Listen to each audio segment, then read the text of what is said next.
Welcome to Wonder Fungi. Welcome to Season 2. Today, we are jumping right into one of the biggest questions every single mushroom cultivator has to ask. Spore syringe versus liquid culture. So, are you going to roll the genetic dice and play at the casino? Or are you going to start with a proven, guaranteed winner, a clone? Let's get into it. I bet this looks familiar. You're staring at your screen, you're ready to start your journey, and you're faced with this exact dilemma. One syringe seems safe and legal, the other promises incredible speed. It feels like a simple choice, but trust me, what you pick here is going to set the stage for your entire grow, and the answer is a lot deeper than you might think. So, what is really at stake here when you're choosing between these two? I mean, they both look pretty much the same, right? A plastic tube with some liquid in it. But to really get it, we have to look inside. Yeah, it's easy to just think of it as mushroom juice, but you're not just buying a liquid. You are literally buying a biological starting point. And understanding what's floating around in that water, well, that's the absolute key to making the right call. And this brings us to the most important analogy of this whole explainer. This is what it all boils down to. Are you stepping into a casino, or are you working with a clone? One is a complete game of chance, and the other? Well, the other is a predictable, repeatable result. All right, so let's talk about the Spore Syringe. This is the casino. Inside, you've got millions of microscopic dormant spores. Now, each one is haploid, which is just a sciencey way of saying it only has half the genetic code. Think of it like a microscopic seed. And just like seeds, every single one is different. You could hit the genetic jackpot and grow an absolute monster, or you could get something, well, less than impressive. It's a roll of the dice every single time.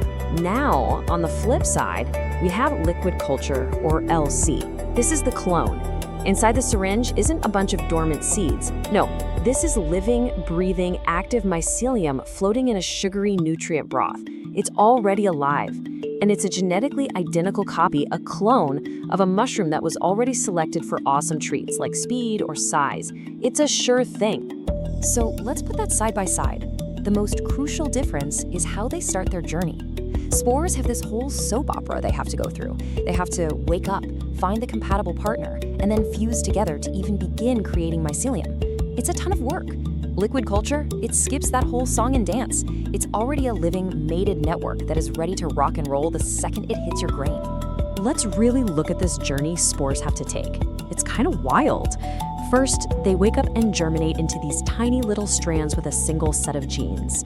Then, these strands have to literally bump into each other in the substrate and find a compatible partner. It's like a microscopic dating game. And only after they successfully fuse can this new two-nuclei mycelium finally start to grow and colonize. All of that takes a lot of time and energy. Okay, so that's the biology lesson. But what does all that microscopic drama actually mean for you, the grower? Well, it all translates into the one thing that matters most on a practical level: speed. This isn't just some theory, it makes a massive, massive difference in your timeline.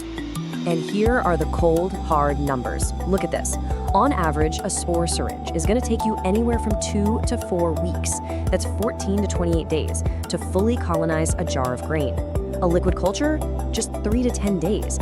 We are talking about potentially cutting your colonization time by more than half. That is a huge difference. I mean, just look at this chart. It's not even a fair fight. You're looking at an average of 3 weeks versus just 1 week. And why does that matter so much?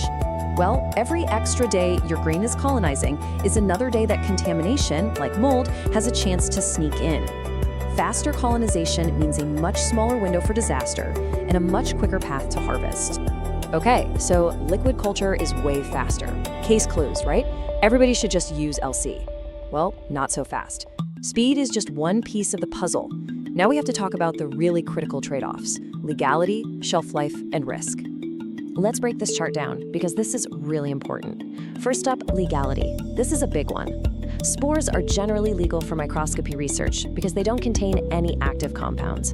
But liquid culture, since it's living mycelium, can, which puts it in a legal gray area. Then there's shelf life. Spores can sit in your fridge for a year, no problem.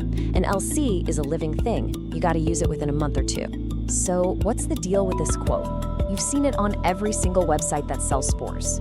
Well, this is the legal loophole. By selling spores for microscopy purposes only, vendors can operate legally. It's a crucial distinction to understand. They're selling a scientific specimen. The moment you decide to germinate them with the intent to grow mushrooms, the legal landscape can change completely depending on where you live.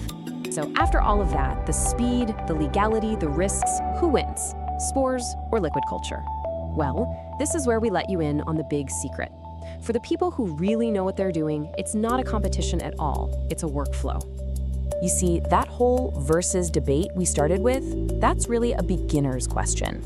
The pros, the successful cultivators, they don't pick a side. Instead, they have mastered a process that uses the unique strengths of both methods to create a powerful, repeatable system. And this right here, this is the playbook. This is the optimal workflow. You start with spores because that's where all the new, exciting genetic diversity comes from. But instead of just shooting them into grain and hoping for the best, you germinate them on an agar plate. This lets you literally watch the genetic lottery play out in a petri dish and pick the strongest, fastest growing mycelium. You isolate that winning ticket, make sure it's clean, and then you use it to create your own liquid culture. Now you have the best of all worlds, brand new, superior genetics, and the lightning-fast colonization speed of LC. So let's wrap this up.